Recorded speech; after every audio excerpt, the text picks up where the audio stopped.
களங்கம் இத்துலகம் கழிப்புறமை நெறி விளங்க என்னுள்ளே விளங்குமை பொருளே மூவிரு நிலையின் முடிநடு முடிமை ஓவர விளங்கும் பொறுமைமை பொருளே எழுநிலை இசையே என் குரு ஆகி வழுநிலை நீக்கி வயங்குமை பொருள். உணவு குழாயில ஏற்படக்கூடிய நோய்கள், தொண்டையில் ஏற்படும் நோய்கள், இதை பத்தி பேசுவோம். ஊர்ல 4000 பேர் இருக்காங்க அப்படின்னா 3500 பேருக்கு இறப்பையில புண்கள் இருக்கும், பிரச்சனைகளோட தான் அவ்வளவு பேர் இருக்காங்க. நல்லா புரிஞ்சுக்கோங்க. இந்த சித்த மருத்துவத்துல அந்த அமிலங்கள் மேல் நோக்கி வர்றதான் பித்தம்னு சொல்றாங்க. இன்னைக்கு நம்ம அத மாடர்ன் சயின்ஸ் அது ஆசிடு, அதுல இருந்து வரக்கூடிய அந்த ரிஃப்ளெக்ஷன் உணவு குழாய் வரைக்கும் பாதிக்குது அப்படின்னு சொல்லிட்டாங்க. இததான் நம்ம ஆளுக பித்தம்னு சொன்னாங்க. ஒவ்வொரு மருத்துவத்திலையும் அந்த பேச்சு வழக்கு மாறுபடுங்கிறத புரிஞ்சுக்கோங்க. நம்ம அதுக்கு வச்சிருக்கிற பேரு பித்தம். இன்னைக்கு நிறைய பேர் என்ன பண்றாங்க, அந்த உள்நாக்கு பக்கத்துல இருக்கிற அந்த திசுக்களை போய் ஈஸியா அறுவை சிகிச்சை பண்ணி எடுத்துட்டு வந்துடுறாங்க. குழந்தைங்கள்ல இருந்து பெரியவங்க வரைக்கும் அது அடிக்கடி வீங்கிக்குதுன்னு சொல்லிட்டு எளிமையா அறுவை சிகிச்சை பண்ணிடுறாங்க. அது பின்னாடி பெரிய விளைவை கொண்டு கொடுக்கும். அந்த இடத்துல நோய் எதிர்ப்பு சக்தி செயல்படக்கூடிய ஒரு இடம் அது. எந்த உணவுப் பொருள் உள்ள போனாலும் அதுல நமக்கு உடலுக்கு ஒவ்வாத விஷயங்களை ஃபில்டர் பண்ற இடம் அது. நான் எப்போதுமே சொல்லுவேன், அவசரம்தான் நோய்களை பெருசாக்கும்.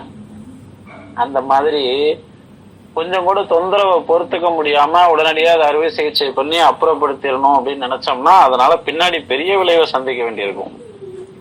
அந்த தவிர நிறைய பேர் செய்யறாங்க. அது மாதிரி செய்யக்கூடாது. அந்த வீக்கத்தை வடிச்சுக்கிறதுக்கெல்லாம் சித்த மருந்து, இப்ப நம்ம பேசுற இந்த தொண்டை அலர்ஜி, புண்ணு, அது புற்றுநோய் வரைக்கும் இருந்தாலும் சரிதான். உணவு குழாய், இரைப்பை, இந்த சிஸ்டத்துக்கு சித்த மருத்துவத்துல எனக்கு தெரிஞ்சு 100கணக்கான மருந்துகள் இருக்குப்பா. எல்லாத்தையும் இப்ப சொல்லி கொடுத்துட முடியாது. சில உணவுகள், சில மருந்துகள் மட்டும் சொல்றேன். 100கணக்கான மருந்துகள் இருக்கு. சித்த மருத்துவத்துலதான் இதை எளிமையா சரி செய்யவும் முடியும் முதல்ல. அப்ப இந்த குழந்தைங்களுக்கு அடிக்கடி அந்த பகுதி வீங்கிக்கும் போது என்ன நடக்கும் அப்படின்னு கேட்டீங்கன்னா, காய்ச்சல் வரும், மலைக்கட்டு, அதுக்கு முன்னாடியே மலைக்கட்டு உருவாயிருக்கும், காய்ச்சல் வரும். இந்த மாதிரியான அறிகுறிகள் எல்லாம் காட்டும். சரியான வைத்தியம் நம்ம அந்த நேரத்துல பண்ணிட்டோம் அப்படின்னா அதுல இருந்து அழகா வெளியில கொண்டுட்டு வரலாம். அப்ப இத வாத பித்த கபத்துல எப்படி புரிஞ்சுக்கிறது? வழக்கமா நம்ம கதை தான். தொண்டை, உணவு குழாய் இதெல்லாம் அடிக்கடி வறண்டு போகுது அப்படின்னா வாதத்துல இருக்கு. வீங்கிக்குது அப்படின்னா அது பித்தத்துல இருக்கு. புண்ணு வந்துருச்சு, அதாவது அந்த இடம் புண்ணாக சீல் வைக்கிற அளவுக்கு போயிடுச்சு அப்படின்னா அது கபத்துக்கு வந்துருச்சு அப்படின்னு அர்த்தம். அதே மாதிரி பாத்தீங்கன்னா சில பேர் அடிக்கடி காரிக்கிட்டே இருப்பாங்க பாத்தீங்களா, தொண்டையில இருந்து காரிக்கிட்டே இருப்பாங்க. தொண்டையில புண்ணு இருக்குன்னு அர்த்தம். அந்த காயத்தை ஆற்றுவதற்காக அந்த இடத்துல சளி மாதிரி ஒரு திரவம் கோர்க்கும். அது ஆத்துறதுக்கு தான் வருது. அதை இவர் உருவி உருவி துப்பிடுவாரு. அது சாமானியமா ஆறாது. அந்த மாதிரி காரி துப்பவே கூடாது. இதை திருவள்ளுவரே சொல்லியிருக்காரு. அடிக்கடி எச்சு துப்புற பழக்கம் மட்டும் இருந்தது அப்படின்னா அது ஆண்மை வரைக்கும் பாதிக்கும். அது மாதிரி இது செய்யக்கூடாது. அது ஒரு நோய். அவங்களுக்கு அது ஒரு ஃபீலாவே இருக்கும். இங்க சளி இருக்கு, வரமாட்டுது, நான் காடுறேன், வரமாட்டுதுன்னே சொல்லுவாங்க. தண்ணி குடிச்சுக்கணும். முடிஞ்ச வரைக்கும் எச்சி முழுங்கிக்கலாம். நம்ம உமிழ்நீர் போன்ற ஒரு மருந்து இல்லவே இல்லை. இந்த 3 இடத்துக்கும் சொல்றேன். தொண்டை, உணவு குழாய், இரைப்பை, இந்த 3 இடங்களுக்கும் உமிழ்நீர் தான் பெரிய மருந்து. 2வது தண்ணி, நம்ம சாதாரணமா குடிக்கிற பச்சை தண்ணி. இன்னும் அந்த இடத்துல புண்ணு இருக்கு, அப்படிலாம் அலர்ஜி இருக்கு அப்படின்னா லேசா தண்ணிய சூடு பண்ணி குடிச்சுக்கிறது உத்தமம், நல்லது. பச்சை தண்ணி குடிக்காம அது மாதிரி குடிச்சுக்கலாம். அப்ப அந்த இடத்துல 3வதா ஒரு மருந்து அப்படின்னா அது வெந்நீர். நோய் எதிர்ப்பு சக்தி உடல்ல குறையும் பொழுது அந்த உள்நாக்கு இருக்கிற பகுதியிலலாம் நல்லா கொதன்னு புண்ணு வந்துடும். அது எதை குறிக்குது அப்படின்னா உடலில் நோய் எதிர்ப்பு சக்தி குறைந்து விட்டது என்பதை குறிக்குது, வேற ஒண்ணும் கிடையாது. இது தொண்டையில வரக்கூடிய அந்த உள்நாக்குல வரக்கூடிய சுற்று வட்டாரத்துல வரக்கூடிய பிரச்சனைகளை சொல்றேன். அதே நேரத்துல அந்த உணவு குழாய் வறண்டு போகுது அப்படின்னா அதுக்கு காரணம் உள்ள இருக்கிற அந்த அமிலங்களிலிருந்து வரக்கூடிய ஒரு பிரதிபலிப்பு. அந்த அமிலங்கள்ல இருந்து வெளியேறக்கூடிய மோசமான வாயு. உணவு குழாய் எப்படி இருக்கும்னு பாத்தீங்கன்னா, தொண்டை கிட்ட ஒரு மூடி இருக்கும், இரைப்பை கிட்ட ஒரு மூடி இருக்கும். இங்க இருந்து உள்ள போகும்போது அந்த 2 மூடியும் திறக்கும். சாப்பிட்ட உடனே மனுஷனை தூக்கி தலைகளை அதை பிடிச்சாலும் அது அப்படியே கீழே வந்துடாது இல்லையா? இங்க இருந்து உள்ள போகும்போதுதான் திறக்கும், அங்கிருந்து வெளியில வரும்போது அது திறக்காது. வாந்தி வரும்போது மட்டும்தான் திறக்குமே தவிர மீதி நேரங்கள்ல அது திறக்காது. ஆனா ஒரு மனிதன் பிளாட்டா படுத்திருக்கும் போது அது திறந்திருக்கும். அப்ப அந்த நெளி, அந்த வாயுவானது உணவு குழாயில மேல ஏறி ஏறி ஏறி அது தொண்டை வரைக்கும் ஏறும். அந்த வாயு அமிலங்கள், அந்த ஆசிட்ல இருந்து வர்ற வாயு அங்க ஏறும் பொழுது அது உள்நாக்கை பாதிக்கும், அந்த உணவு குழாயை பாதிக்கும். பத்தாதத்துக்கு புகை, மது பழக்கம் இதெல்லாம் இருந்துச்சுன்னா சோலி சுத்தமா முடிஞ்சுன்னு அர்த்தம். காரணம் என்னன்னா, உணவு குழாய் அப்படிங்கிறது ரொம்ப மெலிதான ஒரு மென்மையான ஒரு பைப்பு. அதுலதான் காத்தும் போகுது, அதுலதான் தண்ணியும் போகுது, அதுலதான் உணவும் போகுது. கிட்டத்தட்ட அதை எப்படி ஆக்கி வச்சிருப்பாங்க மனுஷங்க அப்படின்னா, தார் ரோடு மாதிரி அதை ஆக்கி வச்சிருப்பாங்க. ஏன் அப்படின்னா அது அக சூழ்நிலையால பாதிக்கப்படுது. நம்ம வெளியிலேருந்து கொடுக்கிற மோசமான உணவுகளால அது பாதிக்கப்படுது. குளிர்ச்சியை தாங்குது, வெப்பத்தை தாங்குது. ஆல்கஹால் அப்படிங்கிறதுலாம் ஓவர் குளிர்ச்சி, அதெல்லாம் தாங்கும் போது எல்லா சூழ்நிலை நம்ம அப்புறம் அந்த புகைக்கும் போது அந்த புகை அதை தாங்குது. இதெல்லாம் ஒரு மோசமான விஷயம். அப்புறம் ஏப்பம் வருது இல்லையா, அந்த ஏப்பம் அப்படிங்கிறதும் அந்த அமிலத்தினுடைய வெளிப்பாடு தான். அந்த நெடியெல்லாம் அதுதான் தாங்குது, உணவு குழாய், அடிநாக்கு பகுதி. அப்ப புரிஞ்சிருக்கும்னு நினைக்கிறேன். அந்த வாயு உணவு குழாயில பாதிக்கப்படுற நேரமே விட தூங்கும் போதுதான், பிளாட்டா தூங்கும் போதுதான். இப்ப இவங்க மருத்துவம் பாக்குறது எப்படி பார்ப்பாங்க தெரியுமா? அமிலத்தன்மையை குறைக்கிறதுக்கு மருத்துவம் பார்ப்பாங்க. அப்படி பார்க்க கூடாது. அமிலத்தன்மையை குறைச்சாங்கன்னா உள்ள வர்ற எதுவுமே செரிக்காது. முதல்ல அப்புறம் பசி எடுக்காம போயிடும், மந்தத்தன்மை ஆயிரும், எது சாப்பிட்டாலும் வயிற்றிலேயே கிடக்கும். இதுதான் இவங்க வைத்தியம் பார்க்கிற லட்சணம். அப்ப இதெல்லாம் உணவு முறையிலேயே சரிபடலாம். நம்ம சரியான உணவு கொடுத்தோம்னா அந்த தொண்டை அலர்ஜில இருந்து, உணவு குழல்ல இருந்து, இறப்பையில இருந்து அந்த உறுப்பையும் சரி பண்ணிக்கிட்டு உடம்புக்கு சத்துக்களை சேர்க்கின்ற வேலையும் நம்ம செஞ்சிடலாம். இந்த நம்ம இப்ப பேசுறோம், 3 பகுதியை பத்தி பேசுறோம், தொண்டை, உணவு குழாய், இறப்பைன்ட்டு. வள்ளுவர் எழுதியிருக்கிற அந்த 10 குறளை படிச்சுட்டீங்கன்னா இது சம்பந்தப்பட்ட பிரச்சனைகள் வராம தவிர்த்துக்கலாம். வள்ளுவருடைய மருந்துங்கிற அதிகாரத்துல இருக்கிற 10 குறள்லையும் இதுக்கான தீர்வு தான் இருக்கு. அப்ப நோயாளிகளை நிறைய ஆய்வு பண்ணணும், சும்மா கிடையாது. அவங்க செய்யற தொழில், அவங்க தூங்குகின்ற நேரம், அவங்களுடைய பழக்க வழக்கங்கள், இப்படியான விஷயங்கள் எல்லாம் ஆய்வு செஞ்சுக்கிட்டே வரும்போதுதான் காரணங்கள் இன்னும் தெளிவாக நமக்கு பிடிபடும். ஓகே, இதுக்கு உணவு மருந்து என்னன்னு சொல்றேன். முதல் விஷயம், பழைய சோறு. பசும்பால் இருக்கு இல்லையா, கறந்த பசும்பால் இருக்குல்ல, அந்த பசும்பாலை அந்த இளஞ்சூடு மாறாமலே குடிக்கலாம். அது பெரிய மருந்து. பாலை நம்ம சரியா பயன்படுத்தலைன்னா அதுவே இந்த பிரச்சனைக்கு இன்னும் அதிகமான விளைவை கொடுத்துரும். நம்ம வைத்தியம் தெரிஞ்ச ஆளு கூடயே இருக்கும்போது ஒண்ணும் பண்ணாது. அவன் பாட்டில் அங்கேயே கறக்குறாங்க, குடிக்கிறோம், உடனே ஒரு ஆக்டிவிட்டிஸுக்குள்ள போறோம், வரோம், நல்லா மூச்சு பயிற்சி எல்லாம் செஞ்சுக்கிறோம் அப்படின்னா ஒண்ணும் பண்ணாது. அது மருந்தா மாறும்.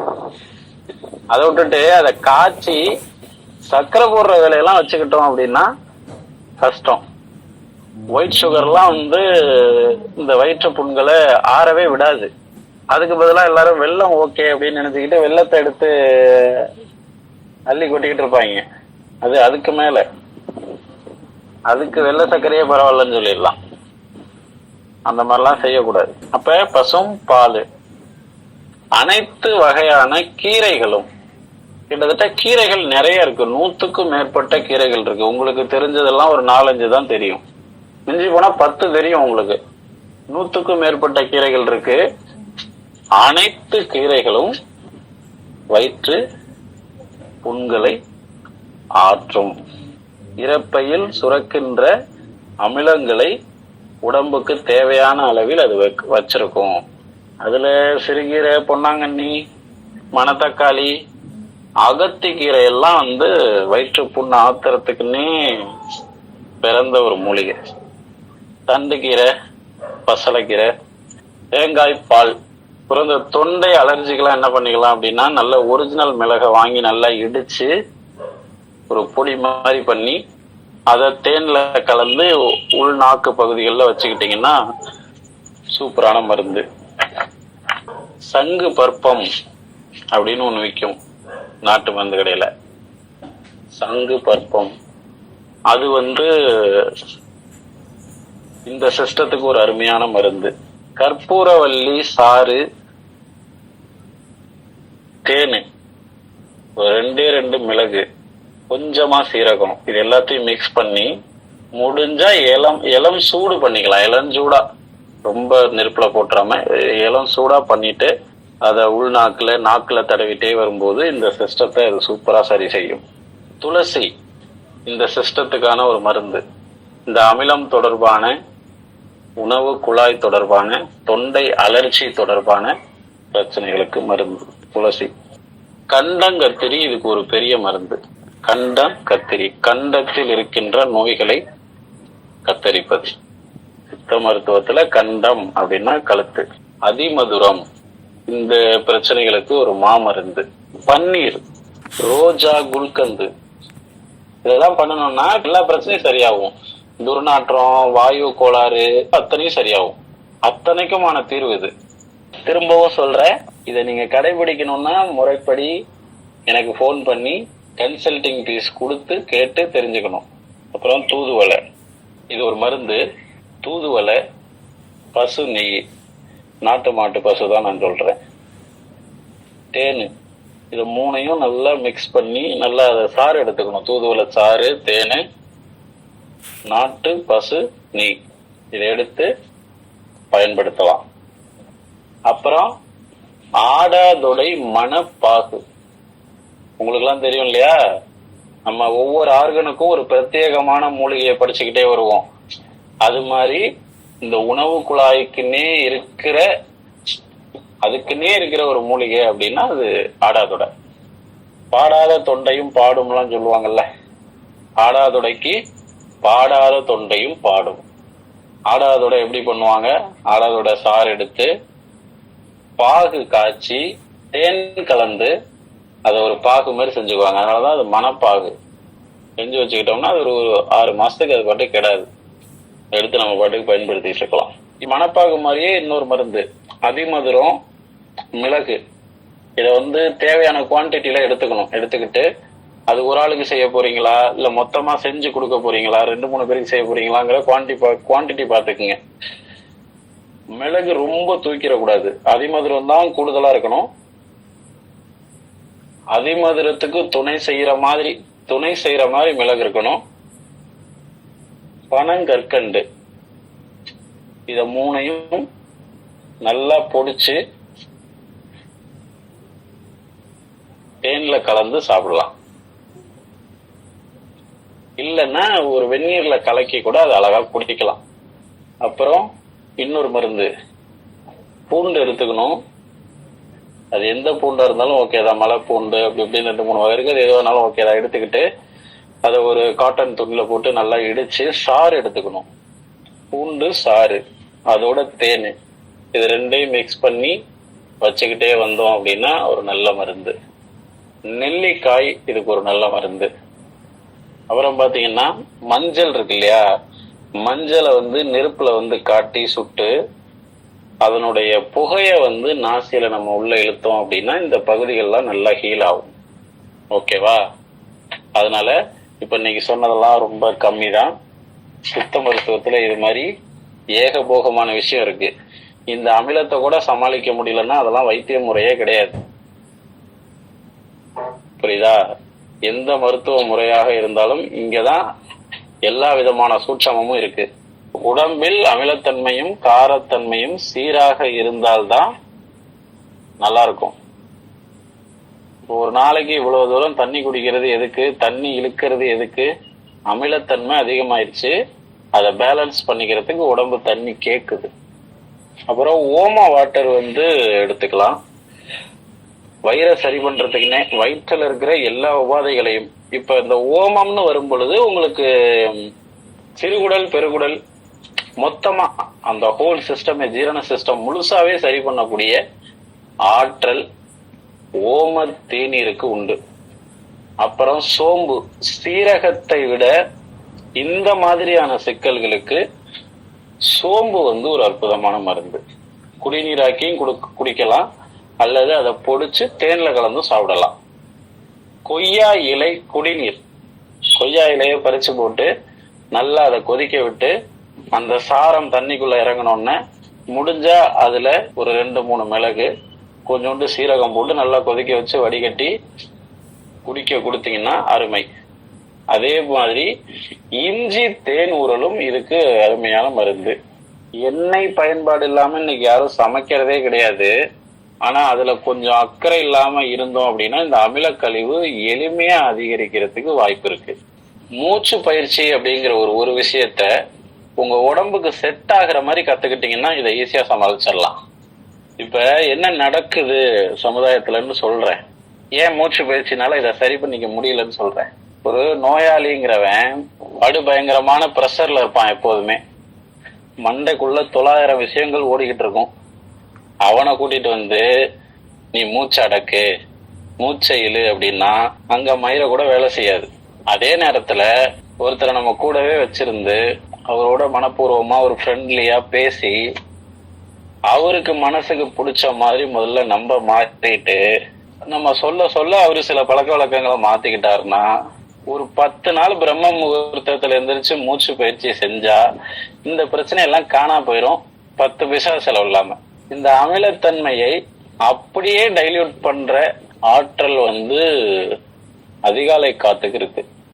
திரு பாரிசாலன், மன்னர் மன்னன் மணியரசன் ஐயா போன்ற தலைச்சிறந்த ஆளுமைகள் பங்கு பெறும் மாபெரும் சித்த மருத்துவ கருத்தரங்கம் நமது சென்னையில். அனுமதி முற்றிலும் இலவசம். மறந்து போன சித்த மருத்துவ நுட்பங்களையும் வரலாற்று சுவடுகளையும் மீட்டெடுக்கும் விதமாக தமிழ் சித்தரியல் அறக்கட்டளை திரு ஹீலர் பழனிசாமி ஐயா இந்நிகழ்வை முன்னெடுக்கிறார். சிறப்பு விருந்தினர்களாக வரலாற்று ஆய்வாளர் திரு மன்னர் மன்னன் அவர்கள் நவீன மருத்துவ வரலாறு என்ற தலைப்பிலும், தமிழ் தேசிய சிந்தனையாளர் திரு பாரிசாலன் அவர்கள் சித்த மருத்துவ ஒடுக்குமுறைகள் என்ற தலைப்பிலும், தமிழ் தேசிய பேரியக்க தலைவர் திரு மணியரசன் ஐயா அவர்கள் தமிழ் தேசியமும் சித்த மருத்துவமும் என்ற தலைப்பிலும், கரூரார் பாரம்பரியம் சித்தர் மூங்கில் அடிகளார் அவர்கள் ஆதிசிவனார் அருளிய சித்த மருத்துவமும் என்ற தலைப்பிலும் உரையாட உள்ளனர். நடைபெறும் நாள் நேரம் ஞாயிற்றுக்கிழமை 21 June, STG Mahal, Duraisamy road, Vadapalani, Chennai. இந்த நிகழ்ச்சி காலை 9 மணி முதல் மாலை 5 மணி வரை நடைபெறும். இதில் கலந்து கொள்ள வாட்ஸ்அப்பில் தொடர்பு கொள்ளவும். 9751155282 7845790002. முன்பதிவு அவசியம். 100 நபர்களுக்கு மட்டுமே. மதிய உணவு உட்பட அனுமதி முற்றிலும் இலவசம்.